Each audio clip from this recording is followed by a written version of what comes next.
ओम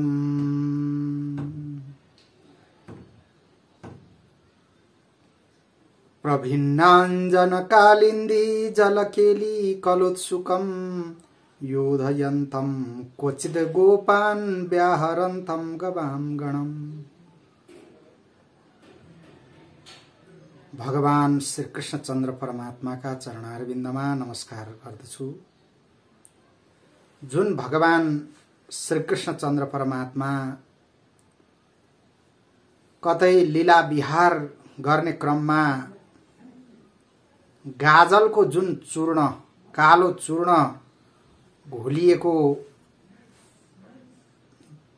त्यो घोल जस्तो किसिमको वर्णको हुन्छ, त्यसैगरी मानौ विभिन्न किसिमको लीला विहारद्वारा यमुना जल प्रवाहमा नाना प्रकारको जल क्रीडामा भगवान श्री कृष्ण रत हुनुभएको छ। कहीं डुब्ने, कहीं माथितिर निस्किने र जल क्रीडा गर्नमा जो निरन्तर समुत्सुक भइरहनु भएको छ। कहिले दामका साथमा, कहिले श्रीदामका साथमा, कहिले सुबलका साथमा, कहिले स्तोकका साथमा, मधुमंगल नाम गरेका मित्रका साथमा, यी सारा गोपाल बालकहरूका साथमा परस्पर कहिले मल्ल युद्ध गर्ने अभ्यासमा भगवान श्री कृष्ण संलग्न बन्नुहुन्छ। कहिले विभिन्न किसिमको धुलोमा लडी बडी खेलेर आफ्ना गाई समूहहरूलाई, गोवृन्दलाई विभिन्न किसिमका नामहरू लिएर वंशी रवद्वारा पुकार्ने काम गर्नुहुन्छ। त्यस्ता भगवान श्री कृष्ण जो सारा ब्रजवासीहरूको प्राणधन हुनुहुन्छ, परम हितैषी हुनुहुन्छ, ब्रजेन्द्र नन्दन श्री कृष्णका चरणारविन्दको म नित्य वन्दना गर्दछु। सनातन संस्कार जागरण हेरेर बस्नुहुने सम्पूर्ण दर्शक, त्यसैगरी यो प्रवचन सुन्नुहुने सम्पूर्ण श्रोताहरू, वैदिक सनातन धर्मका सारा मर्मज्ञ महानुभावहरू सबैमा म हार्दिक नमस्कार गर्दछु। आज हामी चैत्र महिनाको शुक्ल पक्षको परम पावन दिन एकादशी का बारेमा चर्चा गर्न उपस्थित भएका छौं। चैत्र शुक्ल पक्षको एकादशीलाई अत्यन्त परम पावन भनेर बताइएको छ। यसरी भविष्योत्तर पुराणमा विभिन्न एकादशी व्रत महात्म्यको चर्चा गर्ने क्रममा यी चैत्र महिनाको शुक्ल पक्षको एकादशीको पनि चर्चा गरिएको छ। नैमिषारण्य क्षेत्रमा सम्पूर्ण शौनकादि ऋषिहरूलाई सुतजी यी एकादशीका व्रत महात्म्य बताउनुहुन्छ। त्यसैगरी महाराज युधिष्ठिरको जिज्ञासालाई शान्त गर्दै भगवान श्रीकृष्ण यी परम पावन एकादशीका व्रत महात्म्य बताइरहनु भएको छ। सुतजी शौनकादि ऋषिहरूलाई बताउँदै भन्नुहुन्छ, देवकी नन्दनम कृष्णम वासुदेवात्मजम हरिम, देवकी नन्दनम कृष्णम वसुदेवात्मजम हरिम, नमस्कृत्य प्रवक्ष्यामि महापातकनाशनम। चैत्र शुक्ल एकादशीको व्रत महात्म्य प्रारम्भ गर्दा नै भगवान श्रीकृष्ण चन्द्रका परम मंगलमय नामहरू लिँदै भगवान श्रीकृष्णका दिव्य गुणानुवाद गर्दै सुतजी यहाँ बताउनुहुन्छ, जो देवकीका पुत्र हुनुहुन्छ भगवान श्रीकृष्ण, त्यसैगरी वसुदेवका जो छोरा भएर प्रकट हुनुभएको थियो, त्यस्ता हरि भगवान श्रीकृष्णलाई नमस्कार गरेर, हे शौनकादि ऋषिहरू, यहाँहरू समक्ष म आज सम्पूर्ण पापलाई नाश गर्ने, ठूला ठूला महापातकहरूलाई पनि समाप्त गर्ने त्यस्तो किसिमको दिव्य कथा, दिव्य एकादशी महात्म्य म यहाँहरूलाई सुनाउँदछु। किनभने भगवान श्रीकृष्णले महाराज युधिष्ठिरलाई बताउनु भएका विभिन्न एकादशी महात्म्यहरू छन्। ती एकादशी महात्म्यहरू सबै हजुरहरूले सुन्नुभएको छ। 18 पुराणहरूबाट महात्मा व्यासले अत्यन्त उपयुक्त आख्यान भनेर चुनेर जुन 24 वटा एकादशीहरू बताउनु भयो र त्यसै गरी अधिक मासमा पर्ने 2 वटा एकादशीहरू समेत गरेर 26 वटा एकादशीहरू वेद व्यासजीले लेख्नु भएको छ।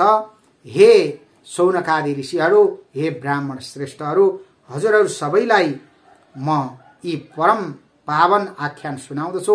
अत्यन्त सावधान भएर सुन्नुहोस्।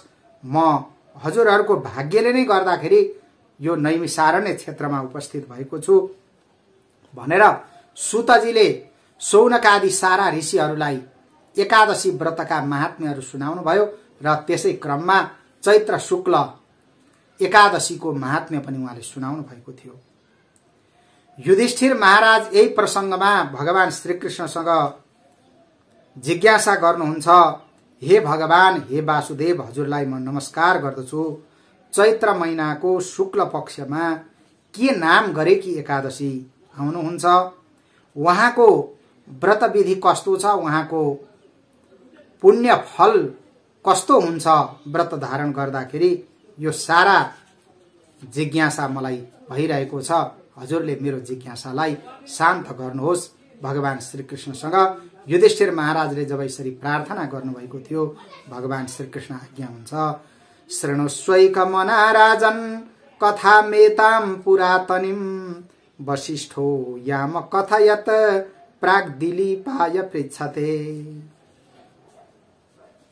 भगवान श्रीकृष्ण महाराज युधिष्ठिरलाई आज्ञा गर्नुहुन्छ, हे राजन, यो अत्यन्त प्राचीन कथा छ। यहाँले अत्यन्त एकाग्र भएर सावधान भएर सुन्नुहोला। जुन कथाका विषयमा महाराज दिलीपले आफ्ना गुरु वशिष्ठसँग यही जिज्ञासा राख्नु भएको थियो। दिलीप महाराजले वशिष्ठ महर्षिसँग यो जिज्ञासा राख्दै भन्नुहुन्छ, हे भगवान, हे गुरुदेव, हे प्रभु, म केही हजुरबाट दिव्य उपदेश सुन्न चाहन्छु, भगवानका गुणानुवाद सुन्न चाहन्छु। मलाई कृपा गरेर ती कुराहरू बताउनुहोस्। जुन आज मेरो भाग्यको उदयले गर्दाखेरि हजुरसँगको संयोग मलाई प्राप्त भइरहेको छ। हे गुरुदेव, यसरी भाग्यले नै पुण्यदायक मौका प्राप्त हुन्छ। चैत्र महिनाको शुक्ल पक्षमा के नाम गरेकी एकादशी हुनुहुन्छ र उहाँको पुण्य फल के कस्तो रहेको छ, यो सारा म जान्न चाहन्छु। दिलीपले गुरु वशिष्ठसँग जब यसरी जिज्ञासा गर्नुभएको थियो, गुरु वशिष्ठ भन्नुहुन्छ, हे महाराज, हे श्रेष्ठ राजा, हजुरले अत्यन्त उपयुक्त प्रश्न गर्नुभएको छ। सारा संसारको कल्याण गर्नका लागि यस्तो किसिमको बेस प्रश्न हजुरले गर्नुभयो। म हजुरलाई अवश्य पनि यी एकादशीका व्रत महात्म्य बताउनेछु। यी चैत्र महिनाका शुक्ल पक्षका जुन एकादशी छन्, यी एकादशी अत्यन्त पवित्र छन्। सम्पूर्ण पाप रूपी जुन दाउराहरू छन्, त्यो दाउराको समूहलाई नै, दाउराको खलियोलाई नै सखा पारेर डढाउने त्यस्तो किसिमको सामर्थ्य यी एकादशीमा रहेका छन्। सारा पापलाई नाश गर्ने र त्यसै गरी सन्तान नहुनेलाई सन्तान प्रदान गर्ने, विशेष गरी पुत्र प्रदान गर्ने यस्तो किसिमको एकादशी भएको हुनाले यी एकादशीको व्रत महात्म्य यहाँले ध्यानपूर्वक सुन्नुहोला। कुनै समयमा सुवर्ण र विभिन्न रत्नहरूले झकाउ भएको अत्यन्त एउटा सुन्दर शहर थियो, जसलाई रत्नपुर भनेर भनिन्थ्यो। त्यो रत्नपुर नाम गरेको नगरमा घमण्डले चूर भएका पुण्डरिक आदि गरिएका नाग पर्वतहरू यसरी त्यहाँ चाहिँ रहन्थे। नाग जातिका मानिसहरू रहन्थे। त्यसै गरी विभिन्न किसिमका गन्धर्व, किन्नर, अप्सराहरूले भरिएको त्यो रत्नपुर अत्यन्त सुन्दर थियो र त्यो रत्नपुर नाम गरेको नगरमा पुण्डरिक नाम गरेको एकजना राजा राज्य गर्नुहुन्थ्यो। त्यस नगरमा अत्यन्त राम्री ललिता नाम गरेकी अप्सरा पनि रहनुहुन्थ्यो र ती अप्सरा ललित नाम गरेको गन्धर्वसँग ज्यादै प्रीतिले रहनु भएको थियो। यसरी दुवै दम्पति प्रीतियुक्त भएर त्यहाँ रहनु भएको थियो। धन धान्य त्यसैगरी सारा मणि माणिक्यले परिपूर्ण भएको त्यस्तो किसिमको रत्नपुर त्यो शहरमा यसरी ललित र ललिता त्यहाँ रहनुहुन्थ्यो, बास गर्नुहुन्थ्यो। र एक समयको कुरा हो, पुण्डरिक नाम गरेको राजाको दरबारमा सारा गन्धर्वहरू गाना बजाना गर्दै गीतहरू गाउँदै उत्सव गरिरहेका थिए र त्यसै दिन आफ्नी पत्नीलाई नलिकन ललित त्यहाँ त्यो उत्सवमा सहभागी हुनुभएको थियो र ललितले त्यहाँ गीत गाइरहनु भएको थियो। गीत गाउँदा गाउँदै ती ललितलाई आफ्नी प्रेमिका प्रेयसी ललिताको याद आएछ र त्यो यादले गर्दाखेरि ललितले जुन गीत गाउने क्रम त्यहाँ चलिरहेको थियो त्यो गीतमा केही त्रुटि हुन पुग्यो र ती अगला पर्वतहरूका बासी जो गन्धर्वहरू नागहरू थिए त्यसमध्येमा श्रेष्ठ कर्कुटकले यसरी ललितको गीतमा त्यो ताल चुकेको छ भन्ने यस्तो थाहा पाएर तुरुन्तै राजा पुण्डरिकलाई त्यो कुरा बिन्ती चढाए कर्कुटकले र राजा पुण्डरिकले जब त्यो कुरा थाहा पाउनु भएको थियो ललितलाई उहाँले गाली गर्न थाल्नुभयो। हे मूर्ख, हे ललित, त काँचो मासु खाने र मान्छेको मासु खाने राक्षस भइजा। तैले मेरो यो कार्यमा, मेरो यो उत्सवमा ज्यादै नराम्रो त्रुटि गरिस् भनेर यस्तो किसिमको श्राप पुण्डरिकले दिनुभयो ललितलाई।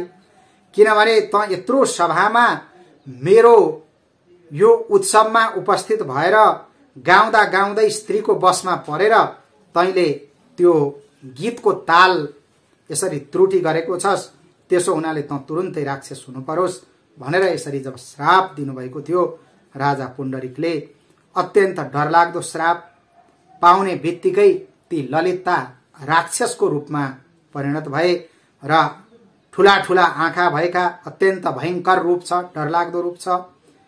लामा लामा हातहरू छन्, त्यसैगरी खोल्सो जस्तो मुख भएको छ। चन्द्रमा सूर्य जस्ता चमचम गर्ने खालका आँखा भएका छन्। पहाड जस्तो लामो घाँटी भएको छ, गुफा जस्तो नाकका प्वालहरू भएका छन्।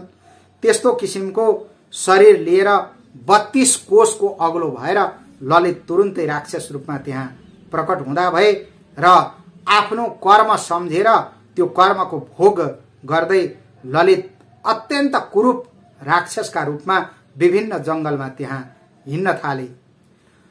आफ्नो पतिको यसरी दुर्गति भएको छ, रूप विरूप भएको छ भन्ने कुरा ललिताले जब थाहा पाउनु भएको थियो ती ललिता अप्सरा पनि ज्यादै दुखित हुनुभयो र अत्यन्त दुखित भएर आफ्नो पति भए ठाउँमा आएर त्यहाँ चाहिँ विलाप गर्न लाग्नुभयो। म के गरौं, कहाँ जाउँ, पति पापले गर्दाखेरि यसरी पीडित हुनुभएको छ भनेर ज्यादै पिरोलिन लाग्नुभयो ती ललिता। अनि पतिका साथमा त्यही जंगल जंगलमा यताउता हिँड्न लाग्नुभयो। विरूप राक्षस बनेका ललित पनि घनघोर जंगलमा यसरी भड्किरहनु भएको थियो। निर्दयी पाप कर्म मात्र गर्ने, मान्छेको मासु खाने अनि पापले पीडित भएर सधैँ छटपटाइरहने यस्तो किसिमको अवस्था ललितको भयो र यसरी घनघोर जंगलमा दुखित भएर बारम्बार उनीहरू भड्किरहेका थिए पति पत्नी। र यस्तै क्रममा विन्ध्य पर्वतको टाकुरामा ललित एकचोटि पुग्नु भएछ र त्यस टाकुरामा ऋष्य श्रृंग नाम गरेको मुनिको अत्यन्त सुन्दर आश्रम थियो। ललिता हत्तपत्त अगाडि लागेर गएर ती ऋष्य श्रृंगका चरणमा उहाँले प्रणाम गर्नुभयो र अगाडि हात जोडेर जब उभिनु भएको थियो ऋषिले देख्नुभयो र ऋष्य श्रृंग ऋषि भन्नुहुन्छ, हे कल्याणी, तिमी को हौ, कसकी छोरी हौ, के कामले गर्दाखेरि तिमी यहाँ आएकी छौ, साँचो साँचो कुरा मलाई बताऊ।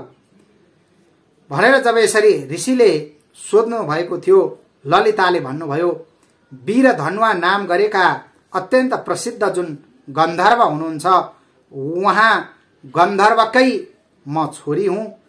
मेरा पिता अत्यन्त ठुलो महात्मा जस्तो हुनुहुन्छ र यसरी मेरो पति अहिले श्रापको कारणले गर्दाखेरि राक्षस हुनुभएको छ। उहाँको त्यो राक्षस स्वरूप कसरी नष्ट भएर जाला र उहाँले आफ्नो स्वरूप कसरी प्राप्त गर्न सक्नुहोला, यही कारणले गर्दाखेरि म ज्यादै दुखित भइरहेको छु र हजुरबाट यो अवश्य पनि राक्षसत्व नाश होला भन्ने यस्तो विचार गरेर हजुरको शरणमा म आएकी छु।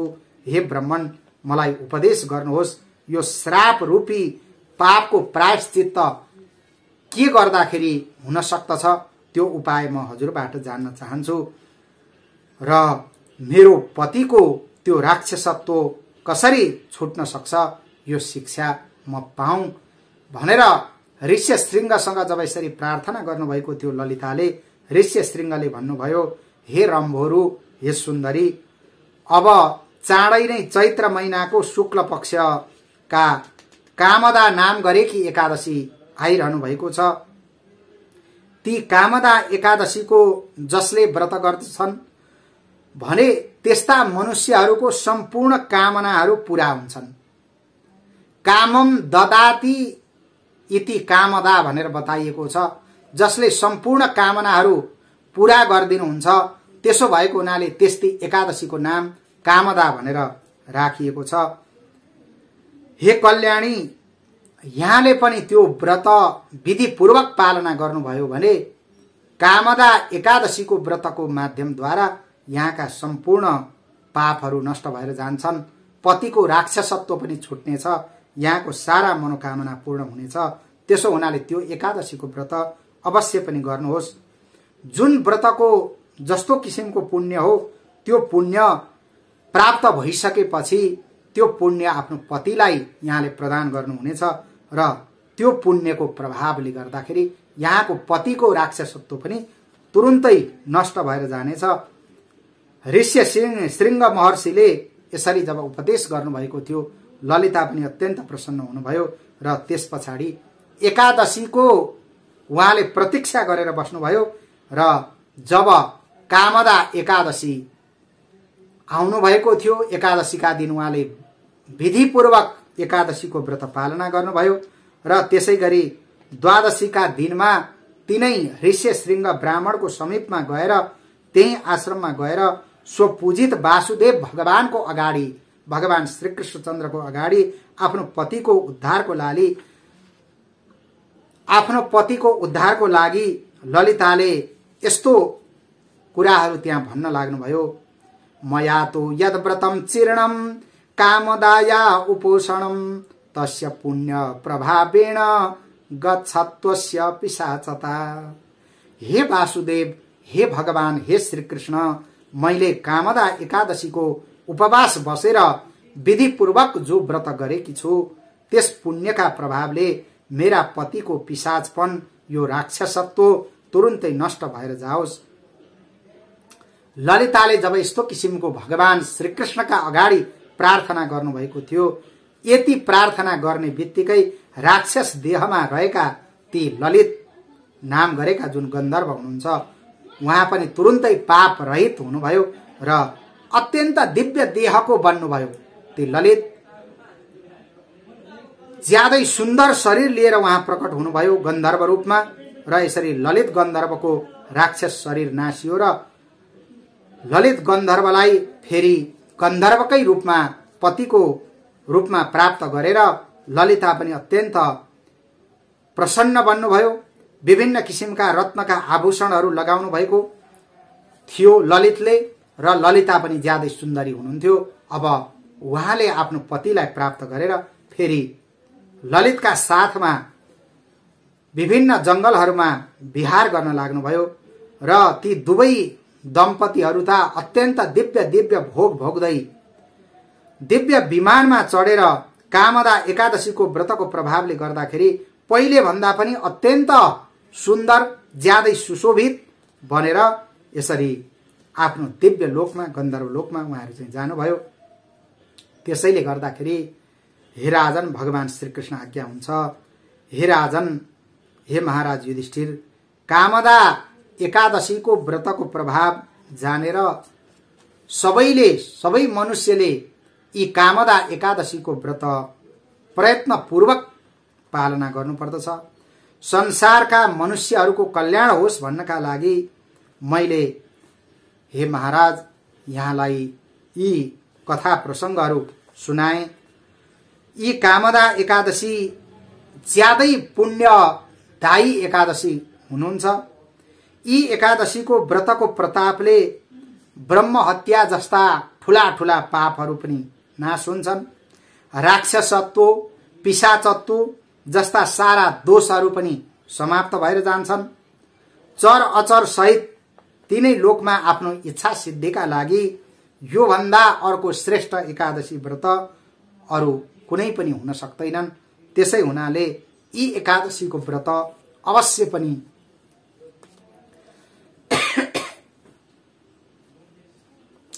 त्यसैले यी एकादशीको व्रत अवश्य पनि सबैले पालना गर्नुपर्दछ।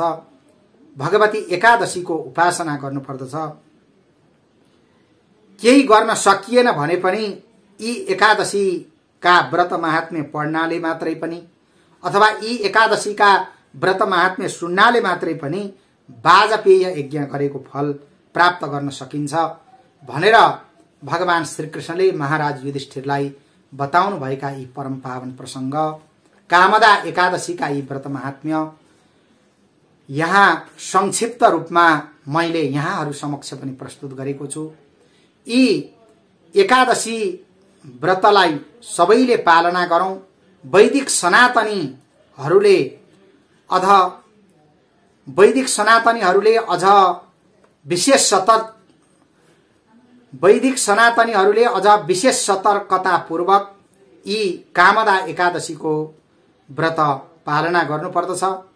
भगवती एकादशीको पूजा आराधना गर्यौं, भगवान श्रीकृष्णको उपासना गर्यौं, भगवती तुलसी माताको सेवा गर्यौं, भगवती गौ माताको सेवा गर्यौं भने अवश्य पनि भगवती कामदा एकादशी महारानी हामीहरूसँग प्रसन्न हुनुहुनेछ। भगवतीको दिव्य कृपा हामीले प्राप्त गर्न सक्नेछौं।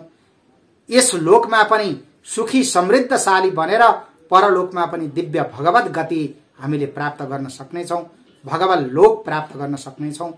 त्यसै हुनाले सबैले कामदा एकादशीको व्रत विधिपूर्वक पालना गरौं भन्ने यही शुभेच्छा सम्पूर्ण दर्शक श्रोताहरू र सनातनी महानुभावहरूमा व्यक्त गर्दै मेरा यी वाणीहरू भगवती कामदा एकादशी महारानीका चरणारविन्दमा समर्पण गर्दछु। ओम कामदा एकादशी भगवत्यै नमः। ओम नमो भगवते वासुदेवाय।